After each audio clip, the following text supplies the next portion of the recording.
I'm gonna steal your sunshine and I'll shit on your parade. Don't get me started on doing Michael Caine. My opinion matters, yours will fall in last place. I'm not shutting up and you'll be learning my name. Fifth in the family, but first in my mind. 1 out of 10, but I'm ranking just fine. We've only got now, there's no afterlife. Look, Mom and Dad, I'm just speaking my mind. Everything's coming, I'm Kyle tonight. Everything's coming, I'm Kyle tonight. Everyone's coming on Kyle tonight. Wait, what? No, nobody's coming on Kyle tonight. Everything's coming on Kyle tonight. You can't shut this mouth, but you're welcome to try. I only stop talking to drink, smoke, or eat and cry. I'll never shut up, gonna talk till I die. Gonna talk till I die.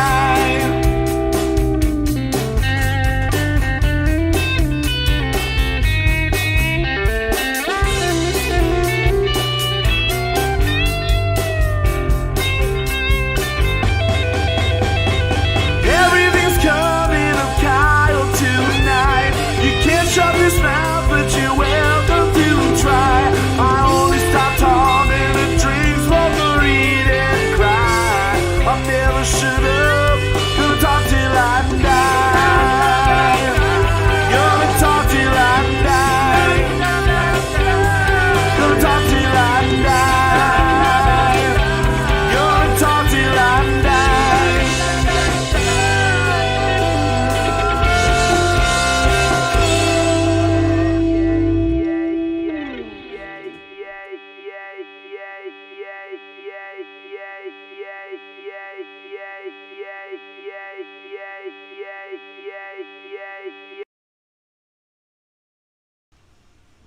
Hey everybody, we are live here with Season 5, Episode 2 of Kyle Mocha Won't Shut Up. I am your host, Kyle Mocha. Thank you everybody who's tuning in live to listen along and watch along. Yeah. And thank you to everybody who's tuning in the future. We always highly recommend listening live. It's the same thing. It is the same thing. But watch on YouTube.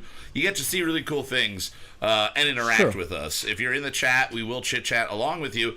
And you also will get to see something like our new awesome theme song intro video, which we didn't really talk about too much last week. We talked about how we were playing around with green screen and everything. Right. But we did kind of a nice collage. We were talking while we were just watching it. A nice collage of all of the theme song intro videos that we did for Season 3.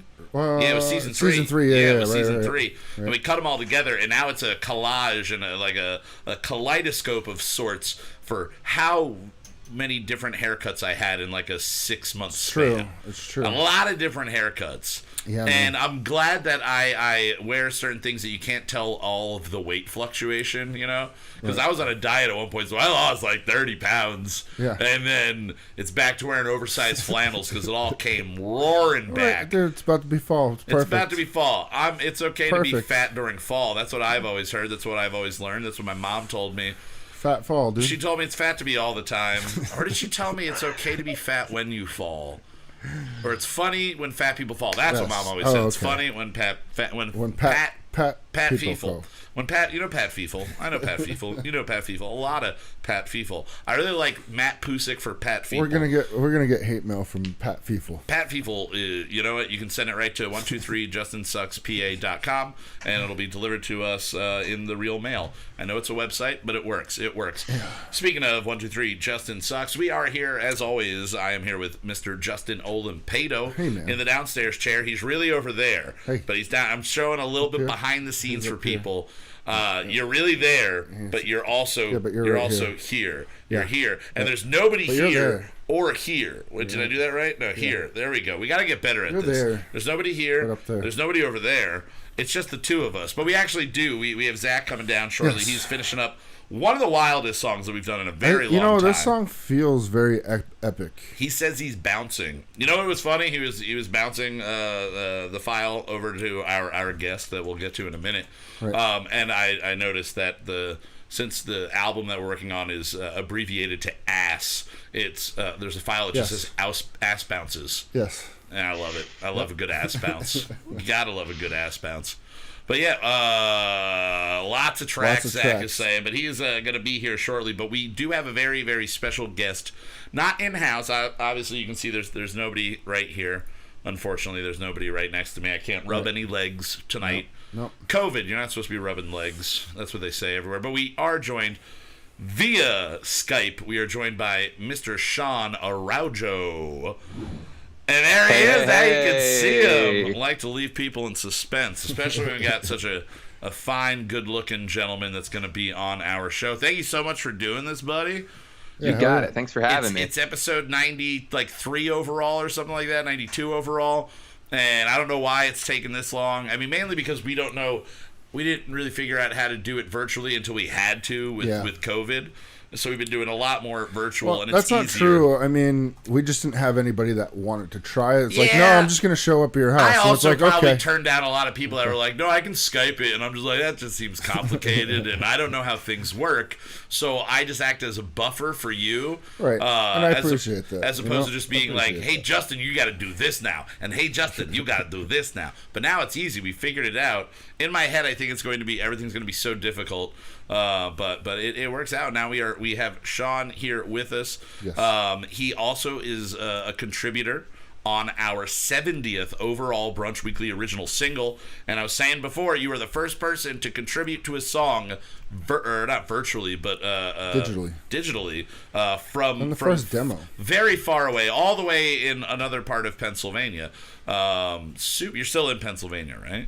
I am. I'm in Coatesville, Pennsylvania. Coatesville. Is that like closer to Philly? Like Harrisburg? What's that? Yeah, it's like an hour-ish outside of Philly.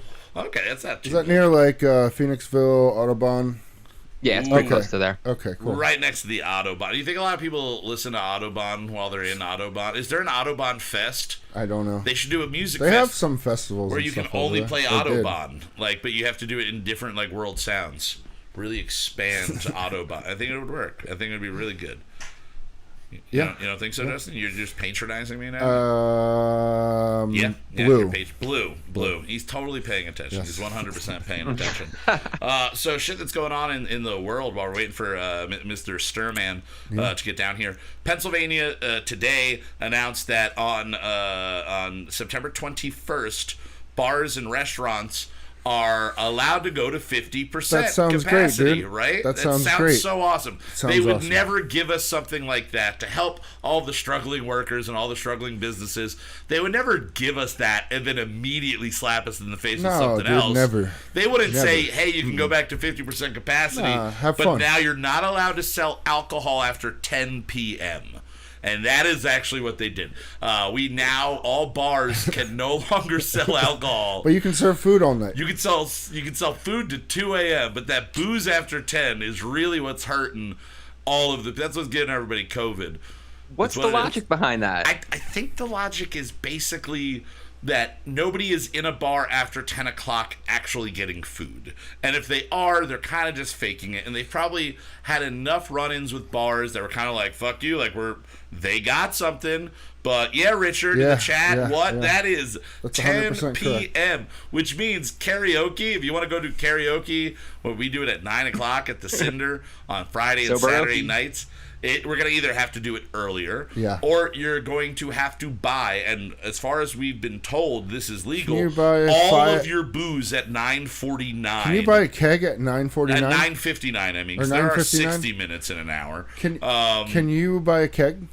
Not from the bar, but you could, if we have bottle service, we have these new domes outside, these geodescent domes that we've turned into tables so we can have sell more a case? Outdoor. We could sell you a bucket of beers, and that bucket doesn't have a limit on how many it can be, so I can sell you, if we have bottle service, a bottle of goddamn fucking Jack Daniels at 10 o'clock. $9.59. At $9.59, yes, at $9.59. And then you can sit there all night sipping on it and just be like, yeah, we're still going to get some cheese sticks or something later. You know, we're gonna get some food. But yeah, that's Do what you they're think doing it's right now. because they have a reduced police force? Do they have a reduced police force in the area right now? I don't think that we do. I've seen plenty of police out and about. Yeah, so have I. But I think it's straight up. They just think it's going to overall stop the spreading of COVID. Now, in addition to that, there are a lot of stories coming out that Sturgis has now been connected, the Sturgis Motorcycle Rally, to 250,000 new cases. No shit. Right? No shit. Oh my god. They didn't take it seriously at all. I talked to 5 guys. I'm a little shocked by the fact that you can measure it in millions. Yeah. It's so cases like it's 250,000 people already. That's just now. Yep. Who knows all the people that they got into contact with going to and leaving. I talked to a guy, like 3 or 4 guys last week at my bar who were at Sturgis. Yeah. And they were like, besides like a couple of like protesters and stuff like that, like a guy kicked some kid, like Antifa kid, I guess, kicked a motorcycle, and then the cop pulled the kid away, and the kid was like flipping out at the cop or whatever, and the cop's like, dude, I'm kind of saving your life right now.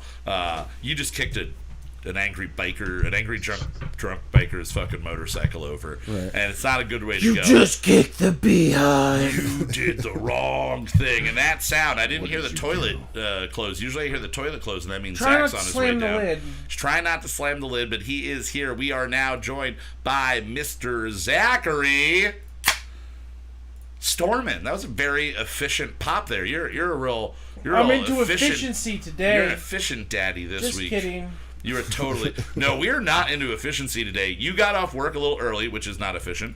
And me and Justin did not work at all, which is also not efficient. And we started working on our song today at like 3:30? Like something like that. This is the earliest we've ever started working on a song. And it might have maybe the most tracks we've ever put on a song. Close to it. Maybe other ones had like little kind of like things on like multiple tracks. But I think this is the most... actual recorded shit we put in like one song. 49 individual tracks. Jesus. And Sean's only one of them. Sean contributed 51, I guess, if you count the return, the auxiliary sends and returns. Oh, yeah, true. Yeah, we got a lot of shit on this song. But we will be getting to that I'm claiming in over a little bit. Rich says, imagine dying because you saw Smash Mouth. I really wanted to see Smash Mouth at Sturgis. That's the only way I could die. I can't imagine there are too many people at Sturgis that enjoy Smash. I mean, maybe a lot of people No, just they really were like they were All-Star. backup bands. They were a backup band? Yeah, all the good bands pulled out. Yeah. Oh, okay. All the So bands. That's why it found was one. Trapped and Smash Mouth. Yeah. All right. Imagine I that concert. I want to ask you this. Smash Mouth. Trapped and Smash Mouth is terrible. What would Sean, if you got an answer, jump in on this. What would be the best band to go see and know you're going to get COVID? What band would you get COVID to see? Living or dead? Like you'd be like, okay, 100%, I would get COVID to see them. Is there? And anything? you're dying, like you You're know gonna that die you're from gonna die. COVID. You're going. Oh, to you're die. gonna die? You're gonna die from COVID. No band. Because one guy already died from seeing Smash No Mouth. band. Sorry. No band is worth death. Yeah, no. I don't think so. I I'll don't watch it think on so. TV. Okay, then how about this? Is there a band worse than Smash Mouth to have seen and then died because of? Would it just be Trapped? Seether. Oh, yeah, no, Seether would be... See, at least there's going to be 1 or 2 Smash Mouth songs I'm going to enjoy. Nickelback, I would still enjoy like 4 songs because I know them at least.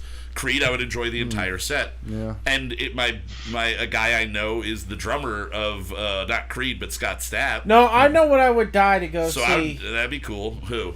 The first time Darude played Sandstorm on Ibiza. Jesus 1999, partying up on Ibiza on all of the drugs. Yeah. And Darude comes out and the song is huge. He's like, it's the first time I want to play Sandstorm at Ibiza. And the place, I bet. That's I took a pill in Ibiza, right? That song? It's like Okay, a little. yeah, It's like a little party island off the coast of Spain. It's just a party island. I know a guy from Ibiza. He lived on the floor of the place that I lived at with Keith in Northern Oh California. yeah. Yeah. Was he a party animal? He was a Catalan, what's it, whatever they call the other, it's like Catalonian. Catalonian. Yeah. We'll go with that. Captalon. I was going to say he's from Captalon, but that's just a world that you created and we write songs about. So that's not real. Apparently Slacky almost died at Muhlenberg College seeing Smash Mouth in 99. So it's worth it, Slacky. It's worth it. Dude, I bet that Muhlenberg College Smash Mouth 99, I bet that was off the hook. Well, probably. Sugar Ray used to do those college shows too. Sugar Ray would be another one. Well, I think they toured like together. Not Sugar worth, Ray and but Smash kind of Mouth. Is that the one that Wasteland Babies opened up for? Probably. Because Wasteland Babies opened up for an ESU show with Sugar Ray. Wow. And it was amazing. Will Savinsky, probably the peak of his career right there. He was like, I thought the peak retire of his from career music. was designing our artwork. No, the peak of his career is designing multiple logos for us. That is definitely the end-all, be-all for him. All right, so here every week we like to drink beer and sip on weird things. The first thing that we're just having a good pacing beer every week. Yeah. We got special Busch edition Light, but it's a special edition. Justin, if you want to show them, it says Busch Latte. For no reason. Brewed for America's heartland. Brewed for America's heartland. Is it a joke? Like, in the so. heartland, this is what I call a latte. Yeah, I think so. Maybe, but it's just Busch Light, I'm assuming, because the regular Busch was still there. I don't know. And it doesn't taste like coffee at all. No. I think it's half beer, half milk, half foamed milk. Yeah. That would actually that might be better. It does say on it, does not contain dairy or coffee. Oh, I didn't read that closely. Right there. As very far as I prominently. can taste, it just tastes like Busch Light. So now what we need to do Is it creamier though? Maybe a little bit. Is it in my head? I think it's. That's in your what head. I said. I thought it was a little bit He was sweeter. like, "Was this sweet? Is this sweet?" I'm like, I thought it was a little bit sweeter, but I'm like, I could just. Do we be not thinking. Google it? No, I don't Google things. I just make assumptions and then make outright claims, and that's the way I live. So we're sipping on this, but we do have some weird beer to get into. So while Zach is Googling that, Justin, what are we drinking?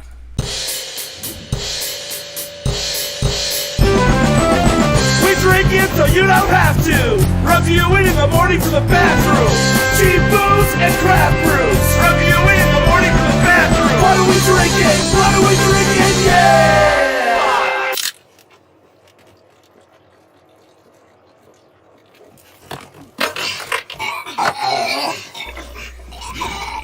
Yeah. I wish I'd burped and sounded like the way that video sounds. I wish, but I don't. That's unfortunate for me. All So right, are we rating Busch Latte? Yeah, I guess we have to rate Busch Latte. Okay, so this is what it is. Okay. Not here, but it says colloquially, somewhere, it doesn't say where, people refer to Busch Light as Busch Latte as a joke. Oh, so this is like an in-joke thing. It's an in-joke between Busch and their supporters. I drink regular Busch, so maybe that's why I don't say it. Yeah, when we're I not Busch picked Latte the Busch fans. Up, I picked Busch Heavy up. Yeah. Do they have Busch Heavy? Is it like a Southern thing? Like, I'm going to have a Busch Light. It might be. Probably. Yeah, Probably. 100%. That's 100% what it has to be. All right, so I don't know. I don't hate it. I'm gonna give it. We're doing scores out of 100 here. Yes. So for the Busch Latte, the Busch Light, I'd give it a 65. I'll say it's a 65 for me. It's not offensive. It's goes good. down easy. It's beer, and it's a limited edition. It's you a got to give them 55 some for credit. me. 55 for you? 55, yeah. All I'm right. going a strong 61. 61. All right. And I did start tallying these up. So we have this. We're going to make Good. a They will all be spreadsheet and available. everything. I already started the spreadsheet, so we're going to be ranking them. And listeners at home, put your own numbers down. Let us know what you think about this. Have you had Busch Light or Busch Latte in the past? Are you in the chat? Chat along. Have you ever had Busch Light or Busch Latte, Sean? Fuck beer. Fuck beer. That's what I was thinking. I don't drink beer at all. You don't drink No, any beer, right? I hate beer. It just tastes awful. Yeah. Well, I went to Germany you're gonna and I have had to some. leave, pal. Okay, so here's the thing. I hate beer.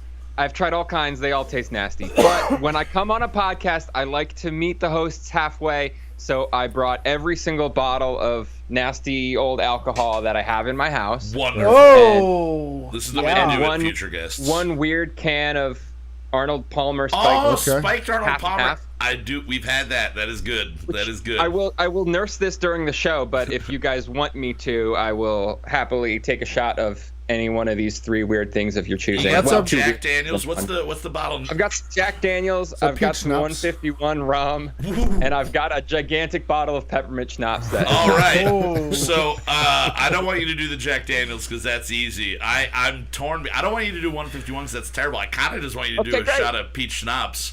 All right, great. Peppermint schnapps. Peppermint. Sorry, not peppermint. Not peach. Peppermint. If you had peach, I would want you to mix the two of them together. Peach and peppermint? Peppermint peach? Peppy peach. A good peppy peach. I could eat a peach for hours. Oh, you could. I don't have a shot glass, so I'm just gonna have to take a big Hey, it's your slug bottle. of You it. can fun. swig. Yeah, all right. it, Cheers bud. to you there. Cheers. And I've already popped open this featured beer that we're jumping into. Oh, how was that for you? Good? Surprisingly refreshing. It is, right? I don't think I've ever had peppermint schnapps. I'll say before. true alcoholics will take a shot of peppermint schnapps or any of the other like 100 proof liquors that are all like. So peppermint what or is minty. your like regular alcohol that you drink? do You you a wine drink? guy or Yeah. just hard liquor?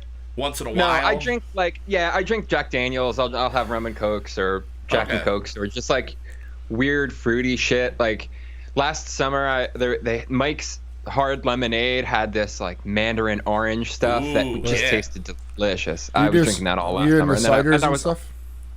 Ciders are alright. Seltzers? Or have you done any seltzers? No, not really. Yeah. No, I would say I haven't they're unoffensive. They have a decent flavor. A lot of them have like an aspartame taste, which is like the only thing you have to really get over for most of it. But if you take one of those, Zach was famous for doing this, and take a sip out of it and then pour a shot of other liquor in there, it's basically you're mixing liquor and beer at that point. You're just you don't need no soda. That's just a mix it with Sunday alcohol. morning drink right there. That's a good Sunday morning Lime drink. seltzer Slacky. with what's the lemon vodka. Lemon vodka. Slacky is wanting us to make a book of beers, according to Kyle Mocha Won't Shut Up. We could publish a book. We could definitely do that at some point. We gotta either go back and track all We the gotta ones start we've already taking had. good pictures of the cans. We should. Yeah, These true. are all things that we think of live and then I don't think of later on. So the first one we're tasting here is from Off Color Brewing, which I've never had or seen anything from Off Color Brewing. It is Apex Predator. Straight up took it based on the artwork, which is very cool. Pretty cool. It's black and white, so for a black and white can to really grab your eye is a lot. But also because the name.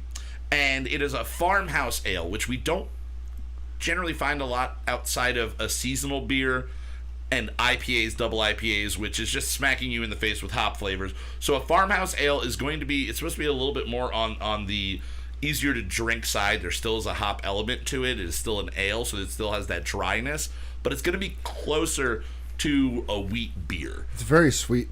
I love farmhouse ales. They're ones that I can drink for hours, so I'm hoping this gets the highest score. I hope I give this a higher score than anything else, but we don't know. You've tasted it. It's sweet. I'm going to give a little sipper here, too. I like it a lot. It is very sweet, though. Okay. Ooh, yeah. It finishes very sweet. It's harsh on the first pull-in. Mm-hmm. This is definitely... Are we getting dirty again from the cans? Yes. The cans are dirty. Yes, the cans are dirty Beer again. time. Are you sure it's not you guys? Last week, only one I can am was dirty. I know he that. Is dirty. But no, it is these cans that are wrapped weirdly. Maybe they just they pull all the dirt out of our hands. Maybe that's. I think Sean's onto something. I think we're just dirty. I mean, dirty I assholes. am dirty. Yeah, you are. Did you not shower after work? I didn't. You did it. Usually you do. That's what happens when you get home early and start I working do like on the music. information that they put on this. What are the Talk about the informations that malts. you're looking? Oh yeah, you get the malts, Pilsner, the hops, flaked wheat, honey and then malt, secret crystal techniques. hops, and sterling hops. Yeah, they've got free rise fermentation and prey selection. No idea Whatever what the that fuck means. I means. don't know, but I like Prey Selection. I think that'd be a good band name. Prey Selection. Or a good album for like a band that's like a hunter-gatherers themed band. So your opinion on this? It sustains sweetness. I'm giving it a lot 72. more. 72? Zach, what are you thinking on this guy? Not a big fan. You're not. No, I I'm can not see it in your huge face. into it. Not really big into it. And I'm just trying to think, is this better or worse than Busch Latte? Oh no. Ooh. Oh yeah.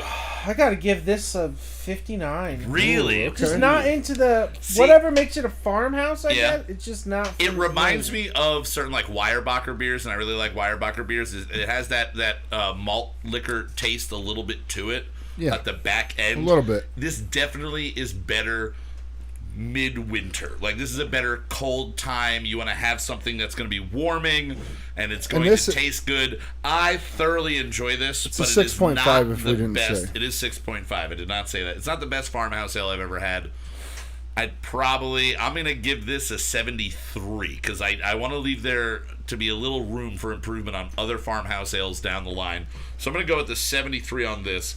So that was my pick. And now, Justin, what did you pick up from the store today? All right, so our friend this was caught my eye. helpful again. This caught my eye because of the orange. Yeah, but it's Pipeworks, a Foolish Wit. Yeah, it's like paisley almost. It's 4.7. Ooh, a Belgian style wood ale with sumac, crushed coriander, Amcor powder, and dried orange peel. All right, Zach, right off the bat, based on that description, do you think you're gonna like this more?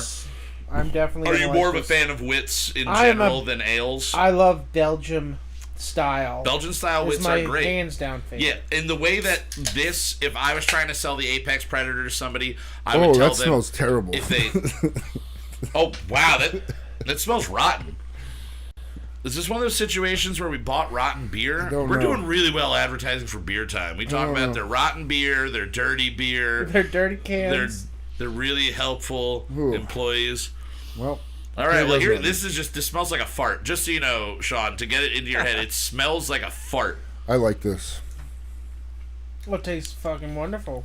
It's great. Why is that smell there?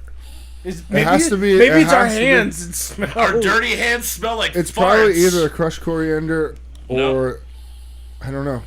There's something on the nose that does not sit well. It is not very complimentary. I do not think that this is a... But you actually have to go in and smell it, though. Yeah, you really have to put your nose in there and get in this there. This is really good. It's like really high-quality dog poop. You know what I mean? Yeah, it does. Like you're at the dog park, and you see like a beautiful dog. The coat is perfect. You see a beautiful pile of shit. Well, yeah, and then that beautiful, well taken care of dog takes a big old dump, and there's that smell of like nature. Almost. Yeah, I hear you. I often walk around dog parks. A putrid beauty, if you will. Just sniffing. Now, Sean, you have a dog named DOG.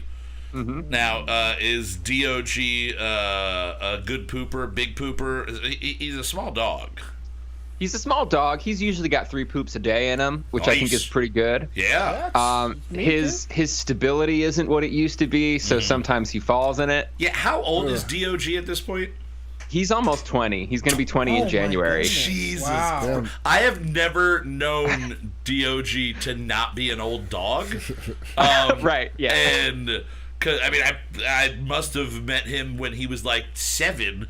And it was like, 7's kind of old for a dog. Like, that's because... you probably met him when he was like 10 or 10, 9. somewhere around there. That makes more sense. So I'm trying to imagine what your timeline is, because your wife, Summer, originally had DOG, and you became, like, Papa to the dog. Correct. Down, after you hitched her, you adopted the... Do you have to adopt a dog? No. Not legally. Not legally? Just into your heart. Just into your heart. I adopt lots of dogs and then abandon a lot of dogs. I'm like, I love you. You're the cutest dog ever. All right, see you later. I don't want to clean up your messy shit. You shouldn't talk about your ex-girlfriends like that. Oh, we shouldn't. But we probably will. All right, guys. Let's jump into some music. This real quick? We gotta rate this. I'm giving this... The smell is taking it away from me. I'm going to give this a 76. It would have been an 80. I really like the taste of this. I'm giving it an 85. Damn. 85. That's a high guy right there. All right. Now, when it comes to beers of this style, I feel this is lacking in the depth of it kind of just the flavor. Like, it hits you like, you're like, I do kind of have nickels in my mouth taste I've got the orange peel, but you drink like a UFO or something like that, and it has a little, even though that's a one of those bigger brands, but they do it right. There's a little more depth. Doing it right. But I will say this. This has a wateriness.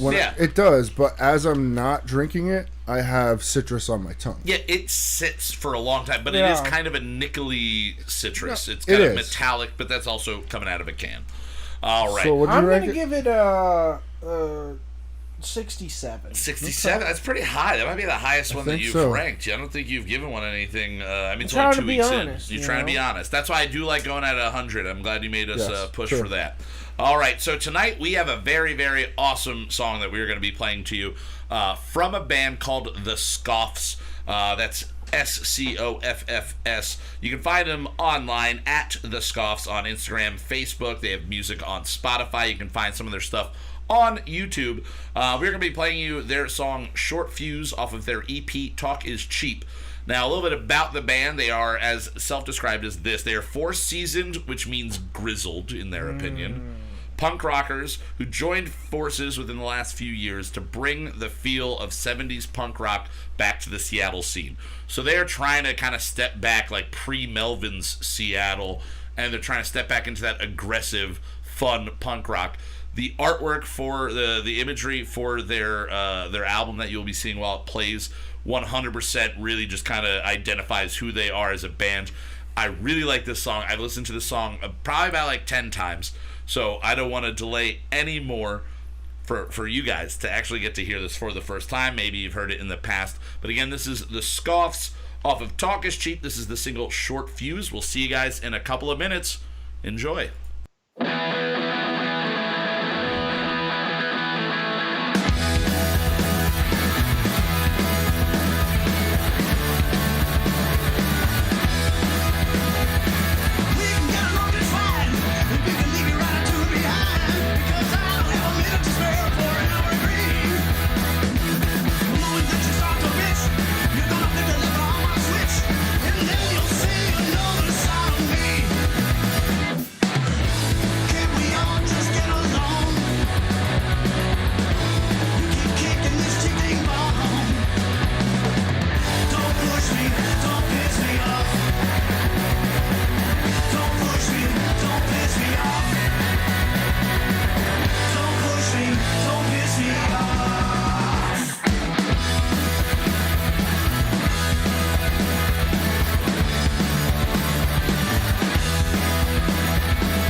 That side of it.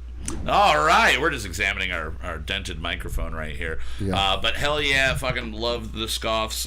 We were just saying while we were listening along to it, if you've never heard of Cosmic Psychos, they are an amazing band from Australia. Sean, you would definitely love them. They're older punk rocker guys. They're in like their mid-50s. Right. They've been in a band since the mid-80s. Really only one guy's been in the band, and it's kind of had a rotating door, but the last 15, 20 years has been a pretty set trio. And they're just fun. They call it pub rock down there. It's not punk rock. It's just music you play in a pub. And just think of hooligans jumping all over each other, no shirts, fat old guys. I mean, the first song we beer. found by them was called Fuckwit City. Yeah, it's called Fuckwit City. Fuckwit City's a place where you belong. It's just... But this Scoff track goes right with that style. The two bands need to team up and go on a tour when that is a thing we're allowed to do again. And they're playing here at the house. Yeah, we got to get them here at the house in the backyard. I think both of them would be more down with that than playing like an actual venue. Like, hey, we're going to get a shitload of beer, a shitload of drunk people, and you're just going to play fast and hard and long. And we're not going to make sexual jokes about that sentence. You know, we're just not, because we're adults. And you're not going to get paid shit. You're not going to get paid. You got to pay your way here. Yeah, you have to gotta pay us. Yes. Yeah, there's a rental fee for the property, and we're also charging sell to cover 10 tickets each. Yeah. Everybody's got. Oh, where'd you guys come from? Australia? Yeah, did you sell tickets? No, well, you got to buy them. I'm sorry, they're $80 a piece. I remember one time I was told for the Sherman in beautiful downtown Stroudsburg to open for a comedian that I auditioned to open for, Raymond, the Amish comic. Raymond! And I got the gig. And they're like, yeah. And I'm like, oh, this is sweet. And they're giving 4 people 15 minutes. I'm like, this is awesome. So you're going to get an hour of openers. They're all going to be kind of like local amateur. And they went, yeah. But you need to sell 50 tickets. I went, oh. And they're like, and they're $60 a piece. And I went, you want me to get $3,000? Like, I'm not coming to the show if I sell $3,000 in tickets. Yeah. I'm just going to tell you I got robbed. Because you guys got robbed. And I don't want you to know that I am the one that did the robbing. But you also robbed your friends and family, didn't you? Yeah. I would have robbed everybody I knew. Yeah, 100%. They would have had tickets still, though. Oh, yeah. They still would have had the tickets. But then I wouldn't have gone to the show because I would have just, made a run for it and gotten real far on $3,000. It would have been real far. Yeah, put it all on black. I would have literally been in a casino. I'd be maybe playing a pretty penny at the casino, right, Sean? Nice. Sean and I and our buddy Matt used to make random adventures up to the casino here and there. Degenerates. And we just played literally one slot, or like 2 or 3 slots, but they were all just the pretty penny slot. And it was like, oh, you dirty slut penny. Oh, you got to pay out penny. Just rubbing penny for good luck. Ooh, we had good moral support for our like $10 gambling habit at that point. Yeah. It was a good time. I don't think we ever really lost much. Did you ever lose much those nights? No, God no. We literally go up and put $10 in and win like $30. We're like, that was a good 10 minutes. Let's go now. It was great. It was amazing. All right, so tonight, as we were talking about earlier, we've written a very weird, wild, different song. Yeah. All 4 of us have contributed. Sean is, we're going to get into his whole background story and his musical career, but he is a flautist. I'm going to say a world-renowned flautist, because somebody outside this country definitely knows who you are. You've done plenty of podcasting. You've been featured on some very large podcasts, including one known as Kyle Mocha Won't Shut Up in Season 1, that a total of 13 people, I think, listened to. But we played like one of your brother Justin and you had a single, and we played that on here way back when. But you jumped down and played the flout with us. But this song is weird. Zach, as I always do, can you just kind of give us what you were listening to and what was the basis for this song? Like, where did this come from, and what turns did we take? I mean, I was listening to a lot of that new Bright Eyes album. All right. And he always is into the sound collage thing. Yeah. So I had the time, so that's where I was like, oh, let's use the old tape recorder that I just found to play weird old And you sounds. found this tape recorder at your house, your parents' house? It's my dad's. Okay. And the sample is actually from my brother and his friends ghost hunting in an abandoned house 10 years ago. And it's just a weird haunting And it's them sentence. trying to get the EVP. Yeah. And I didn't go through it all for the EVP. I just, as soon as I turned it on, was that thing that I sampled. It was just the first thing as soon as I hit play. Necessarily know all of what is said. No. But the basis of what the basic side of what they say is what we wound up naming the song, and it is living out his hell, over and over again, or over and over. So lyrically, the song is kind of about. We were trying to go for tropes of country music, Americana music, and one of them is like the tropes of like the everyman and being like a redneck and all that stuff. And so we took it a little bit more in the ethereal way lyrically, and it's about like living your life and just working hard and keeping your nose down and following the rules, and then you die, and then you're happy it's all over, all the suffering is over, and you followed all the rules, and then all of a sudden you're right back in the rat race. And you're just stuck in a terrible cycle where you just keep having to live a hard life over and over and over again. We took the everyman concept for country music that was like, everyone can relate to this. And made it into something that no one can relate to. That's what we like to do. Now, as far as the instrumentation on this, you laid down the guitar track. Doing everything really acoustic based. We didn't add any electric guitar. Electric this second week in a row. Probably not at all unless we get to some weird slide solos and shit like that down the line. Yeah. But the big thing on this is the percussion side of this. This is probably, Justin, the most you have recorded on a track. Sure. You play drums, a full drum kit, and then how many other instruments are you playing, including your hands? You do clap as well. Yeah, me and Zach clap at one part. Yeah. That sounds like MIDI. It's not MIDI. It really sounds like clap. MIDI, and it is not. So we did tambourine, bongos, timbale, and then shakers. Yeah, the egg shaker. And cowbell and woodblock. Yeah. So a lot of stuff, and you set up. We've done this once in the past for the sound. You set up and sat on the toilet in the bathroom. That is correct. And so you record everything but the actual drums. Correct. In the bathroom. Zach, you did your guitar. You did the bass. You did the keyboards. Was there any actual MIDI used on this? No, there's no MIDI. No MIDI used on this. What is a keyboard? There's not much. There's only that one little part. Yeah, you threw a little bit of keys on there, and then you whipped out a secret weapon on this track, which I don't think we've ever recorded this instrument. Oh, yeah. Yeah, we have. I totally have. We done this on an episode? Not on an episode. Not on an episode. We've used it on other I made a beat out of it once. You're right. This is only the second time I've ever got it into a song. And what did you get into this song? The fucking diggery-doo. He got a diggery-doo in a diggery-do. I don't. Every time I hear diggery-do, I don't fucking know. Didgeridoo. Is it didgeridoo? I always think of Cedric Diggory or Cedric We're Diggory? doing country. We're doing redneck thing, it's so it's a diggery-doo. diggery-doo. It's a diggery-doo. It's diggery-doo. It's a diggery-doo. So that sneaks in, and it actually helps emphasize my vocals at one point. And then we talked about the lyrics, but vocally, it is very all over the place. There's some haunting melodies and harmonies in there.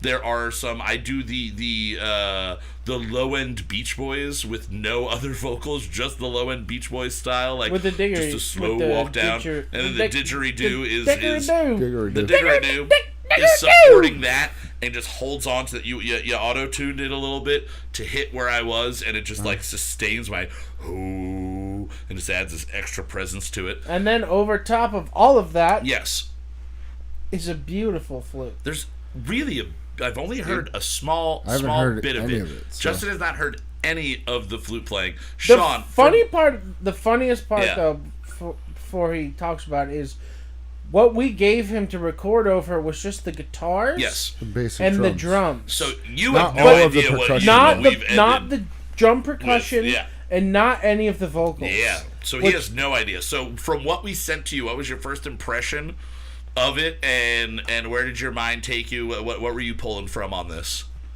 It was kind of tough, honestly, especially like without vocals. I was glad that there was a snippet of some sort of lyrical inspiration at the beginning to kind of put me in a mindset. But it's weird that you did the didgeridoo because I was doing like some droney circular breathing things at the beginning there, which hopefully should fit in well with that. I was trying to shoehorn in a few extended techniques, so I did a little bit of singing and playing, a couple pitch bends, some circular breathing, and some like tremolos and stuff like that. So I'm really curious to see like how it lays in with everything, because it was only half done when I added my part. Yeah, I think we sent it to you like a little after 6, like around 6 o'clock. So and then we spent 2.5 more hours doing shit. I spent an actual hour on just percussion. Just percussion, an actual hour. Vocals about 40 minutes or so.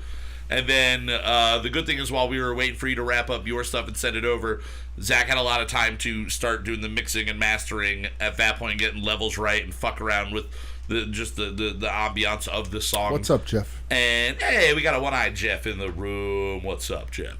But yeah, so none of us have heard the song start to finish. As always, none of us have actually sat through and listened to it. Zach has heard all of the song, but not complete in one go through. So without any further delay, here is, off of Brunch, Americana Super Soul. Here is, say it again for me one more time. Just read it, the title, because I'm going to fuck it up. Living Out His Hell Over and Over Again. About 7 minutes, 6 minutes? 6:06. 6:06. All right, not too shabby.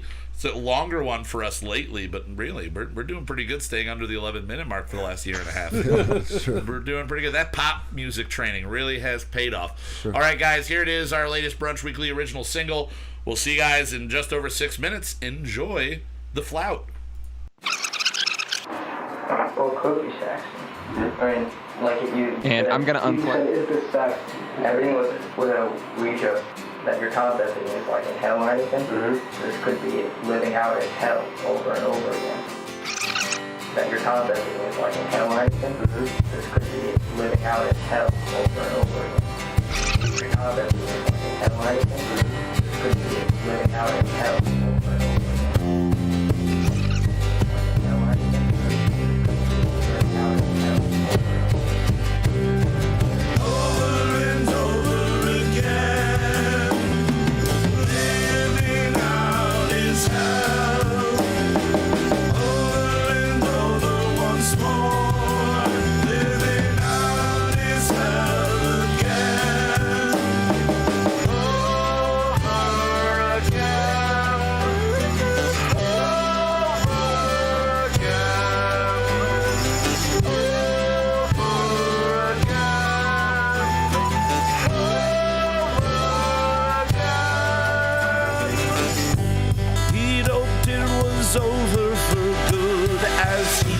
Off into the light, the hours spent breaking his back were now forever behind.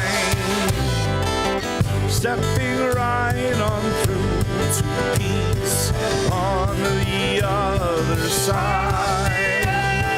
Nothing could be more cruel than finding he's back on the ride.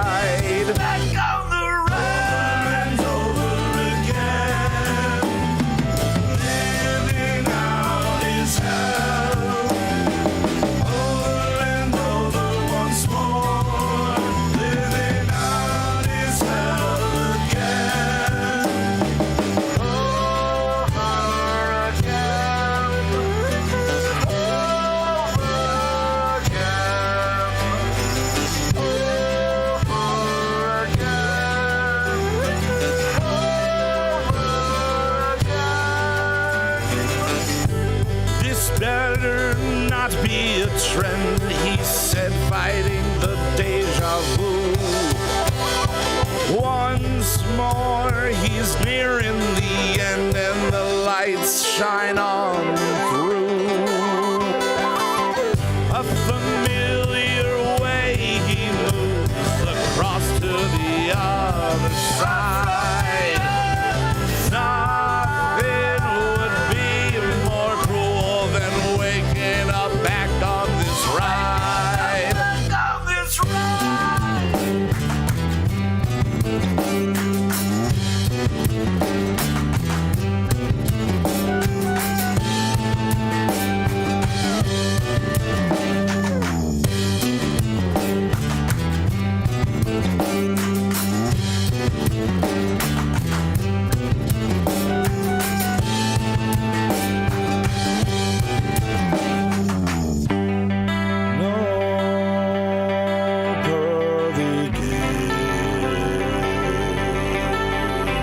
just more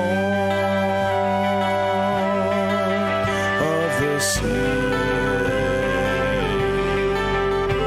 To think all he faced, working his life away.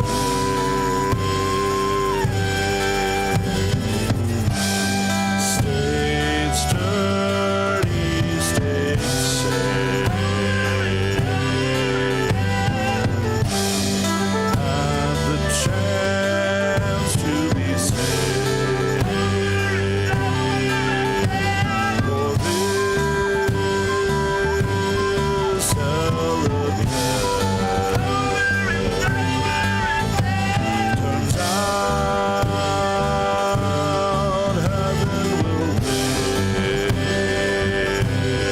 heaven will win. Living out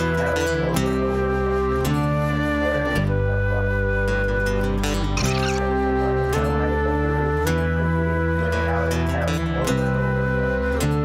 and Over and over again, living out is hell. Over and over once more, living out is hell again. Over again.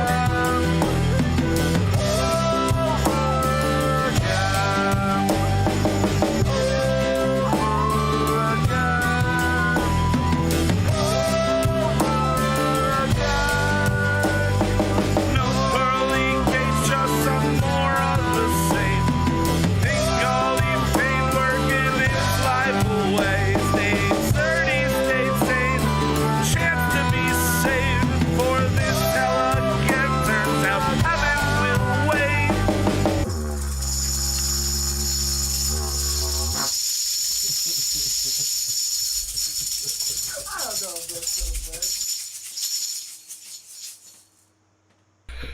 Oh man. All right, there you have it.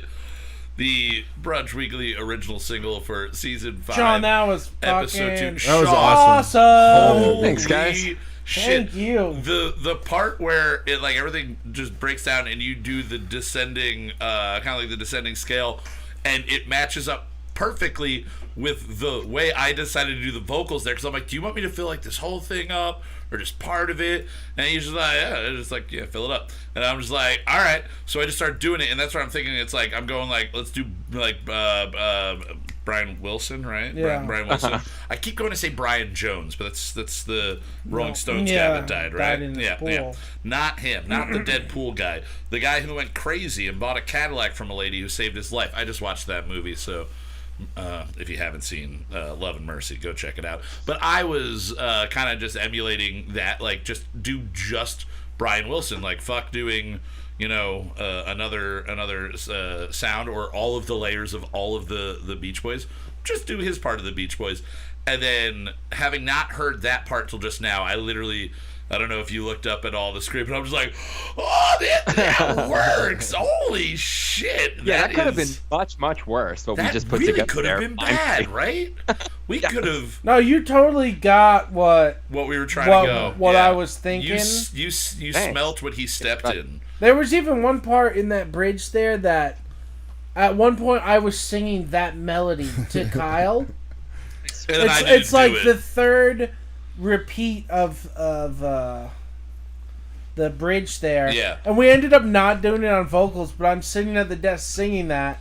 And then when you did, I was like, he just played that melody for that one time that I was singing to Kyle, like, oh, we should. This is a good one. Yeah, no, this is good. No, it was great. That was Excellent. awesome. And hey, It can be on any song. Yeah, that we literally. Anytime you want to just jump in on something, that was fucking wonderful. We will be releasing that on YouTube, and at some point we're going to be releasing music on a bunch of different platforms as well. But That's so I'll just wait working for on the it. residual checks to roll in. Yeah. Yes. Oh yeah. Yeah. You'll Expect be credited. big Don't worry. money. Yeah, we've all been expecting money for about 2 years now. But yeah, that's our 70th original single. Yeah. It I'm is, super happy with just that. about 2 years since we started doing them. I think it was like the first week of October. Really? When we feels did like Otis. forever. It really, but also it feels like last week. Yeah. Like Yeah, at the same true. time. At the same time. Well, you heard him play the flute there. You've been seeing him and hearing him hang out and talking with us live all night long. But now is the point of the show where we turn all of our attention to our guest. Yes. Sometimes we're really mean to our guests, but you're really you're a wonderfully nice human. I've known you for a very long Stop time. making him take shots of schnapps. Yeah. You don't Snaps. need to do any more schnapp shots. Don't worry. You're safe there. But for people that do not know that might be listening, Sean Arawjo, I've always said Arawjo. I've really put some not English, some other language on it. I've really put some twists in it my entire life. You put the Moucha spin on The it. Moucha, it's the Moucha, and for me, Jesus Christ, how if I'm not pronouncing somebody's name right, and I do take kind of pride in that I'm like, oh, I can look at a name and pretty much figure out phonetically what it's going to say, and assume based on where the name sounds like it's from, what letters are being emphasized and stuff like that. But I've just been fucking up your name my entire life. For at least 20 years, I would say I've been fucking up your name. But for those of you that do not know, Sean is a podcaster. He is a musician, as you've already heard. You can hear his work on podcasts such as Sean and Dave Make Music and Not Movies, which is one of the more it's one of those podcasts I was like, motherfucker, fuck you for coming up with that idea. That's a good idea. That's a really fucking good idea. They come up with the concept, and we'll have to do at some point, I don't know what what your schedules is like, but at some point we should do us guesting on yours, because I think we could create a really fun fucked up movie. Oh yeah. They create an idea for a movie. Yeah. And then just flesh it out in that. You did Mighty Ducks 4 at one point, right? That was one of our early ones. That one was, I remember that might have been one of the first ones that I listened to, and I was just like, A, I want this movie already before I listen, but B, I'm like, these guys know their shit. They know how to really the fan service side of things. When you guys get on the fan service, this is what people want to hear. Yes. Go for it, or the opposite way, no, let's not give it to them at all. But two great podcasts, and Sean and Dave Make Music, obviously. The title says it all. You guys make music on that. You are a musician. And it's kind of similar, just to jump in, it's kind of similar to the concept that you guys do. It started out much more similar, I think, to the concept that you guys do. Our focus was really making music in a short amount of time. So we would, and most of our episodes are like that too. It's just these last couple that have been dragging out for months. But, we'll get in a room with somebody and say, okay, we've got a few hours. What can we come up with? We'll do an interview and then intersperse the tracks that we've come up with within the interview. So fans of your show will be 100%. Right at home. Yeah, it is a great thing to jump on board with. But yeah, you are a musician. You're an educator within the world of music. And again, you're a friend of mine that I've known. I don't even know if I can specifically remember a time when I didn't know who you were, because we've known each other for that long. I can't think of when we first met. It must have been at some sort of church event, or it had to have been a church event. Because hallelujah party. A hallelujah party, because we weren't allowed to have Halloween. We weren't allowed to have Halloween. Okay. And it was probably at the Presbyterian, Middle Smithfield Presbyterian Church. They give you more Ethan crackers. was probably dressed like a girl. He probably was, because here's that's a his full normal outfit. Opposite thing that happened in my life. You guys weren't allowed to have a Halloween party. Yeah. My church threw a horror themed Halloween party. And then you watched horror movies. All the classes in the Sunday school each had their own themed room of horror. So there would be you went to the Church of Satan, right? Yeah. No, we were Lutherans. That's pretty close to the Church of Satan. That's pretty close. Well, now I'm a Satanist, but probably I am a Satanist because of the way that my church was. Yeah. But full on spaghetti in the bowl, and you had to stick your hand in. It's brains, it's brains. Yeah. chainsaws and we masks sang songs about Jesus and made him spooky, and then you had to wear a not too scary outfit. And, no, we literally watched The Exorcist. I think I was a church. detective every year. Yeah, you guys. I was a mime. You were a mime? That's a good one. I was Richard Nixon one year. That's for the topical. For the Halloween horror party. Jesus Christ. Oh, but your music, in addition to being featured on your own show, you've had a lot of success being featured on the Todd Glass Show, which is something that is really fucking cool to me. I didn't show you. Want to pull up a picture so Zach can see him, just because we were talking about it before. But he's one of my favorite comedians from way back. And in 2004, when I moved back from California the first time, any recollection of him? Oh, yeah. He does an amazing live show with a band now. Todd. He has a band that he uses and throws to them, and they just emphasize his jokes. His live show is fucking amazing. That would be a great fun ass improv. You think as a musician? Yeah. If you just had to come up with stuff to the guy's jokes? Yep, 100%. We should try and that they're very night. well rehearsed. You're gonna have to write very some well better rehearsed. jokes, so. I'm gonna have to write. I think they call them jokes. I don't write those. But Sorry, I met Kyle. him on an airplane, or getting into an airplane in 2004, coming back from LA. Nice. He was playing Philly the next night, and I was coming back to go to the Battle of the Bands and surprise everybody at the North High School by walking on stage at the Battle of the Bands after everybody knew I had moved to California, and then I just didn't tell anybody I was coming home and moved back. And literally the first person that saw me was Matt Raj, and I think you were backstage, and God, probably Brian, and you guys were backstage, and I just come walking down the scaffolding spiral staircase of the backstage, because I'd just been hiding up there the entire time. And we were the third or fourth band that played, so then I jumped on and sang some Promise from not My Chemical Romance, the other one, Matchbook Romance. We were covering that. So I met him, and he invited me to go to his show just because he's being nice, probably. And I was like, hey kid, come to the show. It's only $30. I got a gig. I was kind of just I got a gig tomorrow. Sorry, I can't do it. But you've had your music featured on there, and rumor has it maybe a crossover on him on one of your shows one day. That would be kind of cool. I guess I can spill the beans. He's going to record with us digitally on Friday. That's awesome. Oh, fuck. Hell Yeah, yeah, that hell is yeah. the coolest thing I've heard today, maybe this week.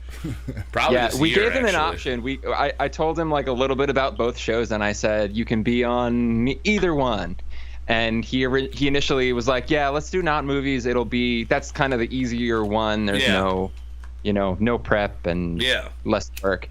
And then he was like, we scheduled it. I made sure that the other hosts were on board and everything. And then he was like, you know what? I think I want to do the music one. Hell yeah. That's cool. Does he play? Well, I'll do that. He doesn't. Okay. Is he going to do something musically with you guys for the track? Hopefully. Yes, but we're gonna talk about. I mean, I have a very broad definition of music. So something that we're gonna talk about with him is, I think partially to make him feel at ease in the beginning of it, is that my definition of music is the organization of sound and silence. I learned that from Lisa Yozviak in high school, and I still stand by it. Big ups to Yozviak. And Lisa Wong now. Wong. She's Wong. Big ups to Lisa. Big ups to Wong. So if you think about it, by that definition, how is what Todd Glass does not music? Yeah. Yeah. Oh, yeah. 100%. I can see that. Yeah. I mean, even if you're a stand-up comedian who has zero musical aspect of your act, just the fact that you've got timing to your words, they're organized in a way, and you're playing with the audience, I absolutely think that comedy is music. I absolutely think that podcasts are music. And he even, is he plays music all the time on his show, and he sings random shit. And so cool. That's awesome. He's way over the line for qualifying to be on Sean and Dave Make Music. Dude, it's gonna be a wonderful time. It's gonna be a great show to listen to. In addition to all of your podcast work, you are, like we said, an established musician in many ways, but I have known you to be a member of 3 bands. I'm sure there's more. Well, actually 4. I know for 4 for sure that I have enjoyed over the last, and as I wrote it down, nearly 20 years. Slightly Askew. You were a horn player for Slightly Askew for a long time. Like that was 8 years. Like, how long were you guys I don't know. playing? I would say like we were really active when I was in the band for like 5 or 6 years. Yeah. And then, we kind of all got married and tapered off after that. Yeah. And have played a show or 2 since then, but that was kind of our active period. That was, like 5 or 6 years. Slightly Askew was so big when I was they were so real fun. young, like 16. Yeah.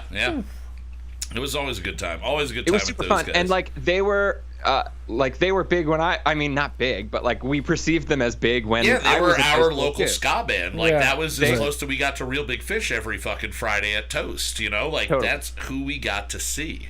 And we should also talk about the first show that I ever played, Yeah. which was with my other band Only on Tuesdays. Yes, and it we was. opened for Slightly Askew, and your band, Yes. The Night in Question, The Night was in the Question. only band to ever open Ever. for Only on Tuesdays. In the history of Toast, the go-to opening band was Only on Tuesdays. Their band Oot, Only on Tuesdays. They were famous for all of them switched instruments mid-set, and they did a cover of Chick Magnet from MXPX. And by famous, you mean not famous. No, like everybody that knew us and knew you guys, that was friends with us, was like, I was waiting for that every single time you guys played. It's like I loved everything. I loved the performance of it. But you, Kyle, and Brian just switching off and then playing. At that point, probably a song that most people are kind of like, whatever. But all of us were like, yeah, no, this is a fun song. Like, fuck you guys. Like, we're about fun. Right. This is fun. And my band with the eldest Jerry brother, Tyler, he was our drummer. We had a guitar player named Matt, and my best friend at the time, my best friend through childhood, John Shortino, was our lead vocalist. And we were bad. Like, we were bad. Like, Tyler was the best thing about the band. Matt was the other best thing. I was really bad. What Like, did you play? I was playing bass for about 6 months at this point. Mm-hmm. You guys pulled that show off though. It was fine. Right, like, but I never heard you practice, but we that made set was bad fine. decisions. We made bad musical decisions. How like, old were you? 15. I was just. Yes, I was you 14, made bad turning 15. I was decisions. 14, You turning obviously 15. made bad decisions. But here Your is the brain was not decisions fully we developed. made. You get a pass. We did a cover of 99 Red Balloons, right? But we did a cover of the cover version. The so we just Goldfinger did the version? Goldfinger version. Oh yeah, that's a Right. that's a But good did you sing in version, though. German? You sang in German? I did the one verse in German. Okay. Or John did the one verse in German. Okay. We had about 3 original songs. I think my bass line was the same in all of them. And Oh, just the major chord scale. yes, just I basically I didn't even know I knew how to box. I went 3, 5 up a string, 3, 5 down a string, 3, 5. I just did okay. that. I figured out where that fit in practice. And I just went with it. Meanwhile, our guitar player is like a blues guitar player, would not use distortion, was using a slide. We covered Hash Pipe with no distortion, and he used a slide, so it was boom, boom, bow, bow. It sounded like fucking like Jay Giles band or something. It was not a good call. Oh, man. And then we did the unthinkable, and we covered Piano Man without a piano. Really? Yeah. Really? And at the one The part, balls. this was the funniest thing that I was like, I can't believe we actually did this. We turned to Matt, the guitar player, and we're like, hey, you know when it goes, whatever sounds like a carnival, the piano sounds like a carnival, the microphone smells like beer. When it goes, piano sounds like a carnival, we're gonna stop. And you're gonna play carnival sounding music, and we do it. Piano sounds like a carnival, and then he just did this little trill that sounded like carnival music. And then we just went right back, and that was it. We just stopped, went right into it. It was really bad, but we were the only band ever to open up for Only on Tuesdays. If I'm remembering correctly, you guys recorded your like 28-song album that you had at 15 minutes long. Yeah, 28 songs, 15 minutes at Starting Gate, right? It was at Starting Gate. Yeah, it was at the place right above Starting Gate. Yeah. It was like Yeah. a separate. They rented out that place. I can't remember what it was called, but like It was there were the most- points where like, okay, we gotta wait for ramp noise. Yeah, Yeah. it was the most punk rock thing to be like, yeah, they recorded their album at a skate park. Like, come on, guys. Like, speaking of things going on in the world right now, the Tony Hawk Pro, Skater 1 and 2 re-release. All that music's going to get really big all over again. Did you buy that on PC or PlayStation? PC. I gotta get it.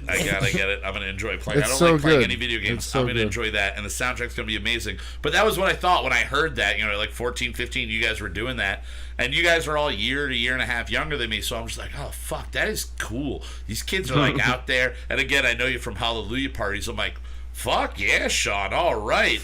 And we scrounged for months from our friends and from shows and stuff to get that. Fuck. Recorded. It's the way you did that. It's way back then. Yeah. Like, nobody had a studio in their house. Nobody had a laptop that could power all that. Yeah, there wasn't an easy way to do it. I remember super producer EJ5000 and Gregaman and those guys, when they recorded Straighten Upright, they went to a place. I just remember them saying it was kind of like a dome or a globe, kind of like shaped. It was like a weird room that they recorded in, but it was down in Allentown, and it was like they did 8 songs, and it probably cost like $3,000. Like, just to think of like how much money we were like as kids trying to spend on recording, and now it's Do you want to know how much ours cost? How much? $125. Fuck yeah, it did. Because that's all we had.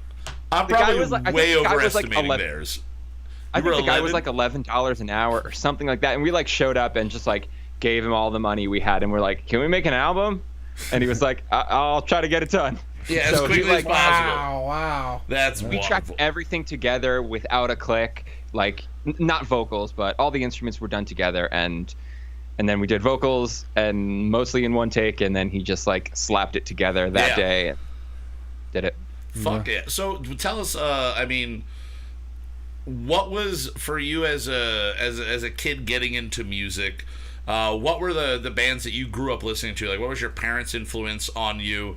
And then maybe segue into like, where did you break away and find your own? What were the first things that you were really jiving on as a kid?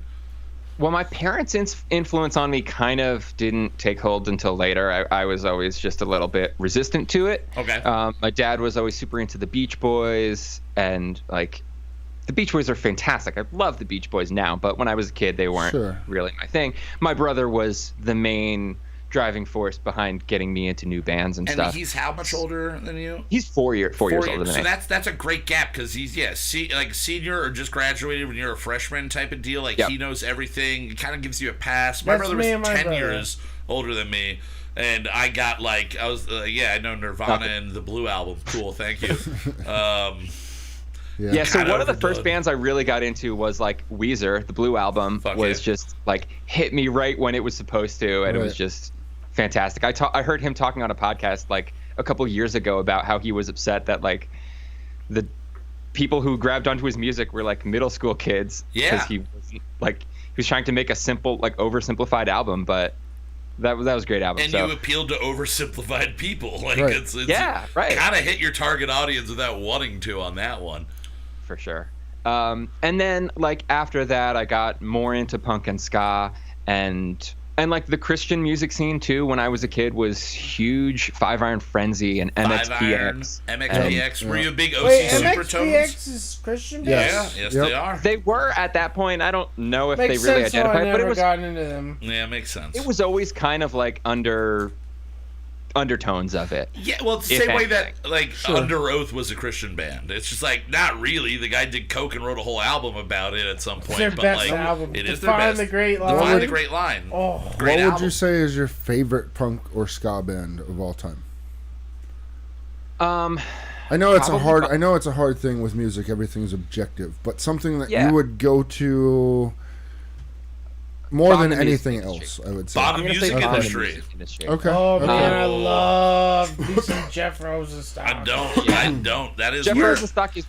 Did you say you don't? Yeah, I it was divide very You're so weird, right? wrong, Kyle. I So saw him wrong live about this. I saw him live a year and a half ago, and I wanted to enjoy it so fucking much. I've been wanting to enjoy him since you, Ethan, my brother Keith, everybody, and I'm like, every time Bomb the Music Industry would come on, and I was with Keith, them or Leftover Cracked, another band I just never got into, I would turn to Keith and just go, what the fuck is this shit? And he goes, it's Bomb the Music Industry. So then when I didn't like a song, instead of going, what the fuck is this shit, I would just go, is this Bomb the Music Industry? And 9 out of 10 times he was like, yeah. And I went, without knowing, I just don't like him. And I should. Well, everything about him I should love. He's a character. You're objectively wrong. I'll say that. I am. Yeah. I'm 100% down with that. This show's now become fuck the host. Yeah. Hold on. With an after show where I'm we going to fuck actually the try to host. get Kyle Mocha to shut up for a second because Do I it. want to say this. I think objectively you're wrong. His music is amazing and it should be right up your alley. But I totally get it. Like, his music is really its own kind of thing, and I think that's part of why I like it. I think it's kind of ushered in a new era of punk rock. Like, so many bands are like trying to emulate his sound and use the kind of chord changes and the kind of recording tricks that he did. Have you ever listened to the Arrogant Sons of Bitches? Oh, hell yeah. I feel like Dude, I was definitely obsessed have. with quote unquote when he had that whole Yeah. I was every single band that was on that for a long time. I was obsessed with that. Yeah, I can't say definitively that I've actually listened to it, but I know the name. But again, Write this one down because Arrogant. the album Three Cheers for Disappointment, it's not on Spotify for some reason, but I'm sure I do know that album. It's on my computer somewhere. If you can't find it streaming, I have it somewhere. Yes, it's so solid. Like, I think he made that when he was super young, like maybe 20, 18 or something. Making and a note. It's one of the best things he's ever done to this day. He's evolved, and I mean, I think the album that he just put out, No Dream, is insanely good as well. But Sean, did you ever listen to when they covered a bunch of Radiohead live? no, because I was Sons of never Bitches? really, I never really got into Radiohead, so I don't know if I would Really? enjoy that. Yeah. Damn. Oh, they do really terrible live ska versions of Radiohead, including the one song of OK Computer where it's just a computer voice talking the whole thing. Oh, but no. they just play ska and he just screams what the computer voice says on the.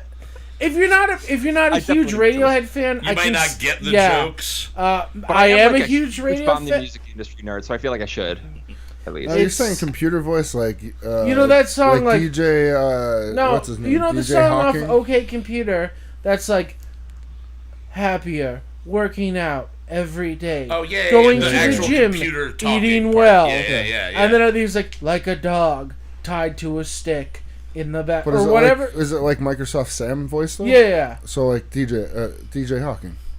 Yeah. Oh, okay. Okay. Yeah, I don't it's know like DJ that. Hawking. But it's from OK Computer, probably heard DJ the Hawking? greatest album of all time. It's Anyway. a rapper that uses Microsoft Sam to be Stephen Hawking. Yeah, it's that sound. But That's Arrogant different. Sons of Bitches covered the song where the vocals are Microsoft Sam. And they're just playing, it's all ska versions. See, they're playing all ska the things behind I've it. ever And he's heard just about him, screaming out what the everything I've computer ever heard says. him do, I go, So I should good. love this. And the Is it fact personality? that I never saw him But I until mean, I saw going him live. into him live, was there something personality or just the music? He was very, very like. I mean, he's a very flamboyant performer. He's all over the place. He's just like very exaggerated. And so part of me was like, he's either playing to his audience like really heavy because it's that point in his career where like people are in their 30s and they just want to see what they saw 10 years ago and blah blah blah.